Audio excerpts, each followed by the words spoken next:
Chapter 11. King Yu of Zhou, a foolish ruler, beacon pranks, and the fall of Western Zhou. After the Duke of Zhou passed away, King Cheng and King Kang took the throne one after the other. Their reigns, known as the Cheng-Kang Prosperity, were considered a golden age in Western Zhou history because both of them ruled wisely and kept the country strong. But when King Kang died, King Zhao took over, and that's when things started to go downhill.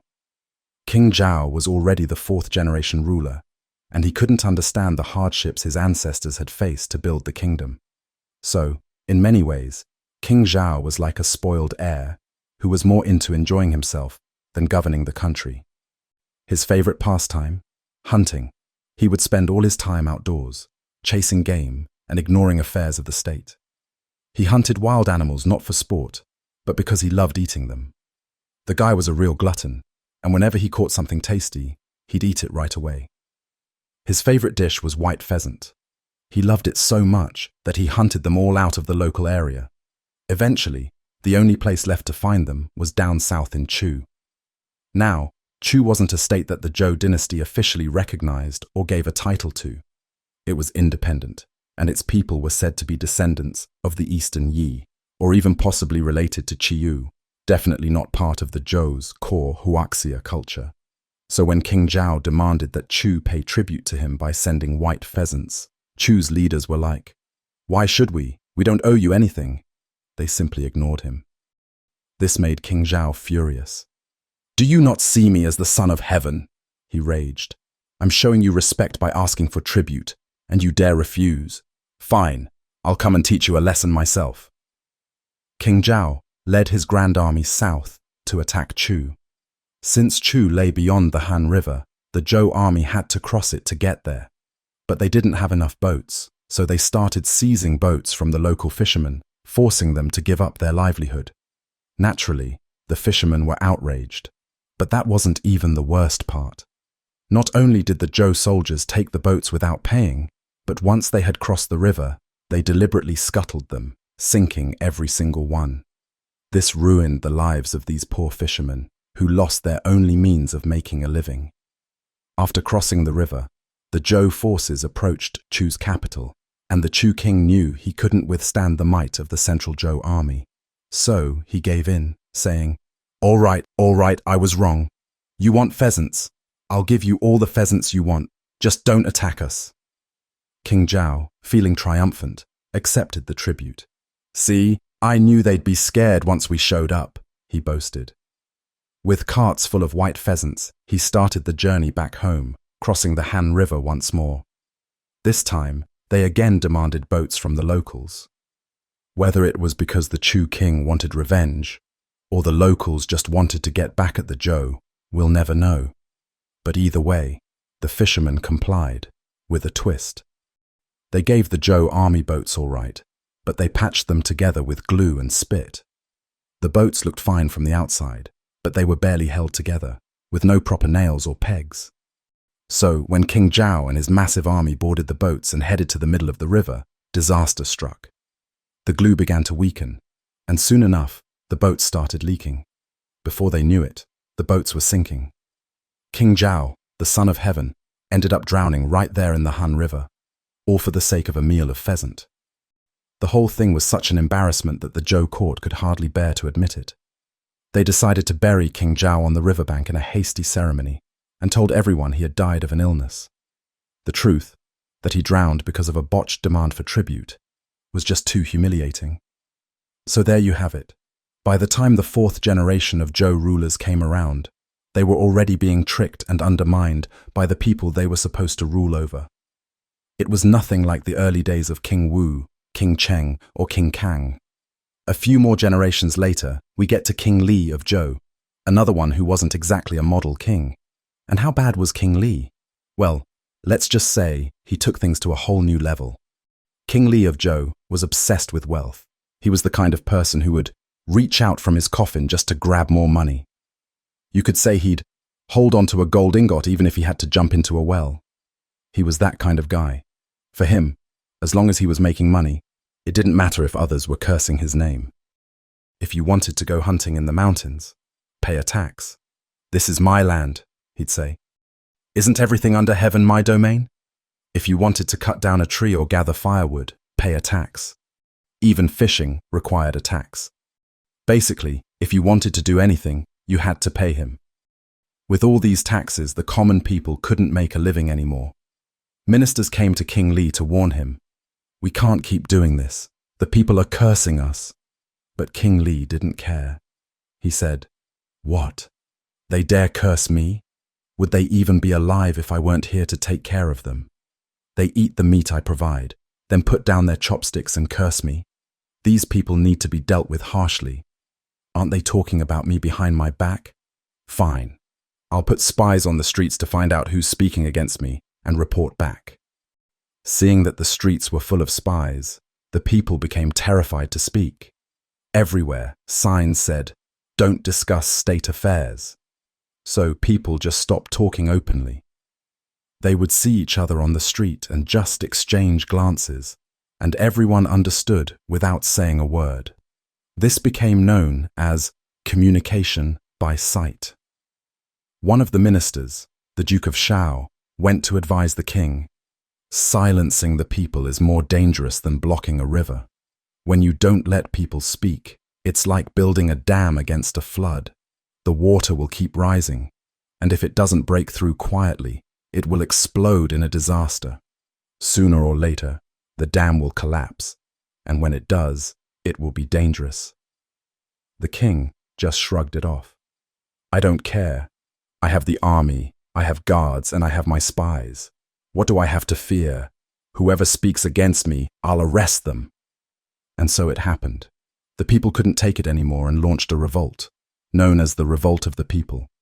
The people here specifically refers to the commoners in the capital. They rose up in violence and stormed the palace.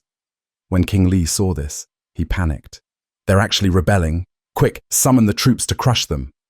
But his ministers replied, "What troops? The Zhou army is made up of ordinary citizens. The people are the soldiers. The soldiers are the people. Now that you've pushed them too far, there's no one left to save you. The best plan is to run." The 36 stratagems say that running away is sometimes the best option. It's time to oil your heels and get out of here. We can't guarantee your safety if you stay. So, King Li fled the palace in a hurry and went into hiding in a distant region, in Shaanxi. He stayed in exile there for 14 years before dying, but his son, the crown prince, had hidden in the Duke of Zhao's estate during the rebellion. When the rebels surrounded the estate, demanding the crown prince, the Duke of Zhao protected him by sacrificing his own son, letting the people think they had killed the prince. Thus, the crown prince survived and grew up to become King Xuan of Zhou. King Xuan had seen his own father chased out and eventually die in exile. Because of this, he ruled diligently and with some effort to be just. During his reign, Zhou had a minor resurgence, a bit of a last gasp before the inevitable decline. This period became known as the revival under King Xuan. During King Xuan's time, there was indeed a small improvement. Unfortunately, the good times didn't last long. After King Xuan's death, his son, King Yu, took over. And it was King Yu who truly drove the Zhou dynasty to its ruin. King Yu was foolish and immoral. Like most tyrants, he had a particular weakness: beautiful women. King Yu neglected state affairs, and the government quickly fell into chaos. You could say believing in omens is superstitious, but during King Yu's reign, there were constant earthquakes, landslides, and massive floods. Ministers tried to use these as a way to warn him, saying, "These earthquakes are signs that the kingdom is in danger. Such disasters mean you're bringing divine punishment upon us. You can't ignore this. You need to clean up your governance immediately." But King Yu ignored them. "If anyone dares say the earthquakes are my fault, I'll throw them in jail." And so, many ministers were arrested. Among them was a minister named Bao. After he was taken, his family was in a panic. Without him, they lost their income, and with him under detention, they had no one to bribe or deal with officials. The only way to get him out was to offer something valuable. But what did King Yu want? Money was no issue for him. He was already swimming in wealth. What he craved was beautiful women, and that they had. This story probably sounds quite familiar, doesn't it? There was this woman from Bao with the surname Si who was bought for 100 coins. When they say gold in old records, they actually mean bronze. They paid 100 bronze coins for her. Once she was bought, they dressed her up beautifully, and she was like a lotus blooming out of water. They sent her to the palace, and when King Yu saw her, he was absolutely delighted. The moment I laid eyes on her, my heart leaped. Bao Si entered the palace, and from then on, she was the king's sole favorite. She was so favored that the other 6 palaces of concubines completely lost their appeal to him. The king, who was already neglecting his duties, now ignored them altogether. Bao Si was adored after entering the palace, and this favoritism upset the original queen. Sure, taking a new concubine wasn't all that unusual, but there was still a sense of seniority. The queen thought, I was here first. I am the one in charge, and she should at least show me some respect, right? But Bao Si, with her cold personality, wasn't one to please others or act deferentially. She ignored everyone. One time, at a banquet, the queen entered, and all the other concubines stood up to show respect. Everyone except Bao Si. She stayed seated, acting as if she didn't even see the queen. It was like the queen was invisible to her. The queen was furious but didn't want to make a scene in front of everyone, so she went back to her quarters and vented to her son, the crown prince. Since he was the legitimate eldest son, he would naturally inherit the throne someday. She complained, "That new little enchantress your father brought in doesn't even acknowledge my presence." The crown prince, upon hearing this, was determined to stand up for his mother. "Don't worry, mother. I'll take care of this for you. Just wait for my news." The very next day, while his father was in the court, the crown prince went to the inner palace. He barged in and found Bao Si admiring flowers in the imperial garden.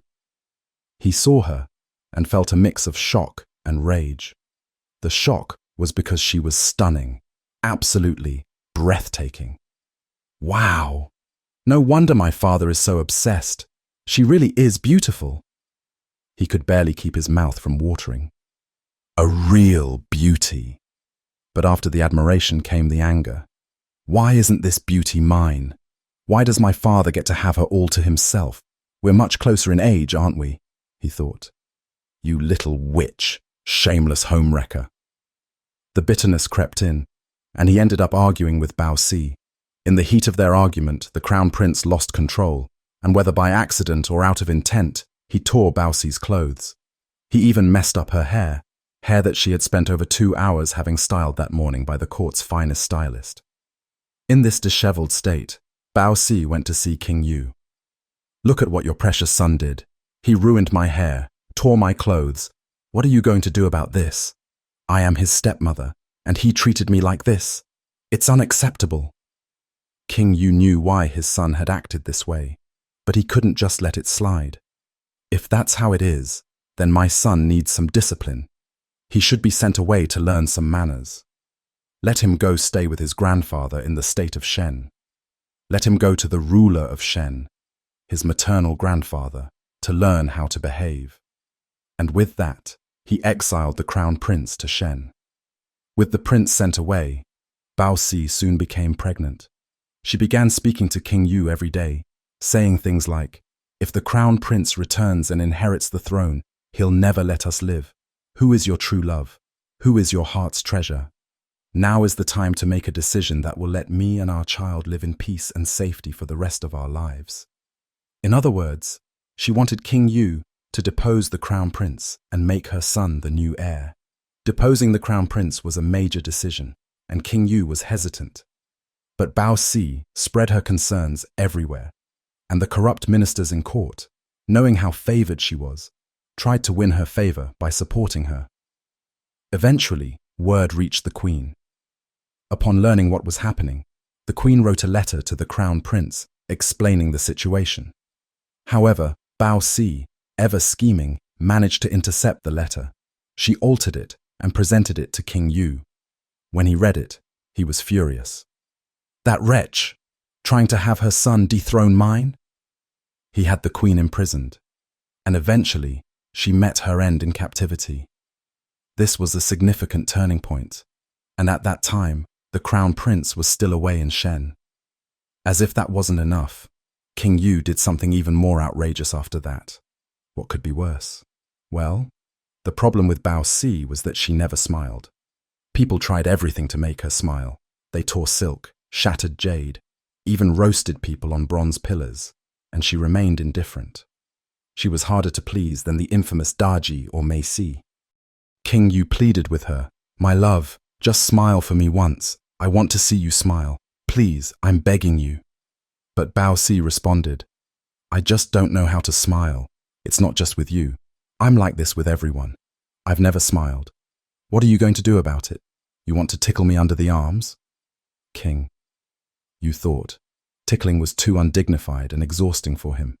So, he addressed his ministers. "Whoever can make Lady Bao laugh will be rewarded with 1,000 gold coins." That vile man Guo Shifu then came up with an idea. "It's simple. There are many beacon towers around the capital, used to signal enemy invasions so that all the allied states send their troops to protect you, right? There are beacon towers on Mount Li. Let's light them. Take Lady Bao to Mount Li, and when we light the beacon, the allied troops will come rushing to your aid.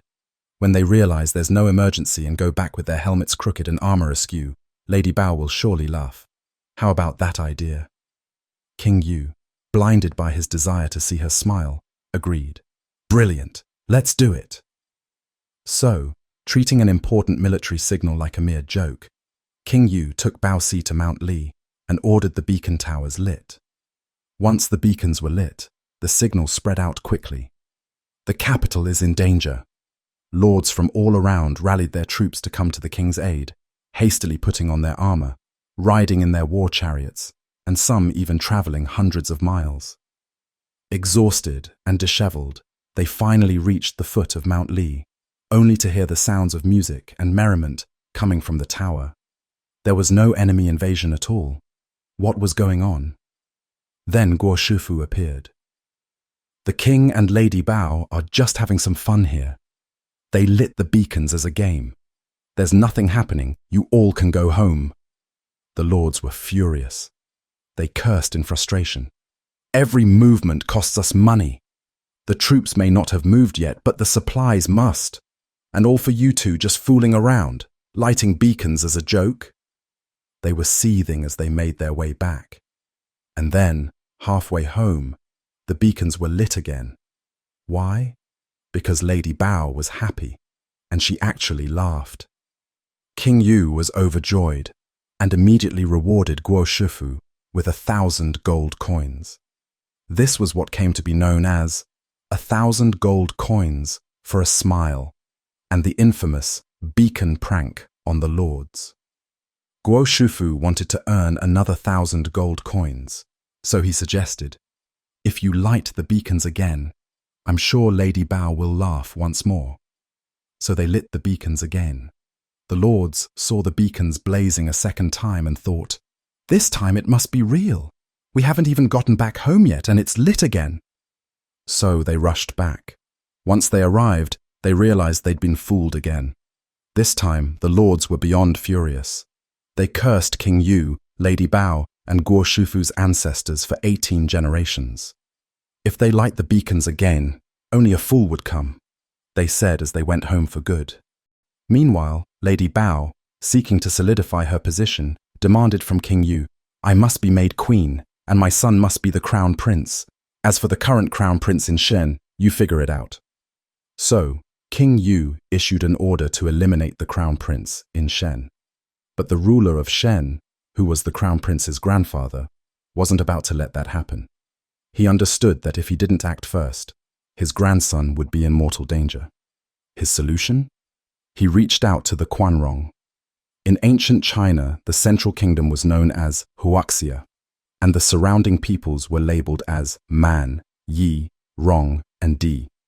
The Di were to the north, the Yi to the east, the Man to the south, and the Rong to the west. Rong was a derogatory term for the Western tribes, and calling them Quan Rong, or Dog Rong, was even more offensive, essentially comparing them to animals. The Quan Rong received Shen's message. They were always looking for an excuse to raid the central lands and loot. This time, they took the opportunity, and a force of 50,000 men headed straight for Haojing, the Zhou capital. King Yu, seeing the enemy approaching, hurriedly ordered the beacons lit. The beacons blazed, but the lords in their states saw it and thought, "You're just playing with us again, aren't you? We know what you're up to. There's no way we're coming." The Quanrong forces breached Haojing. King Yu was killed, and the Zhou dynasty's accumulated wealth of over 200 to 300 years was plundered completely. Haojing was practically burned to the ground, and Bao Si disappeared, likely taken as a prize by the Quanrong.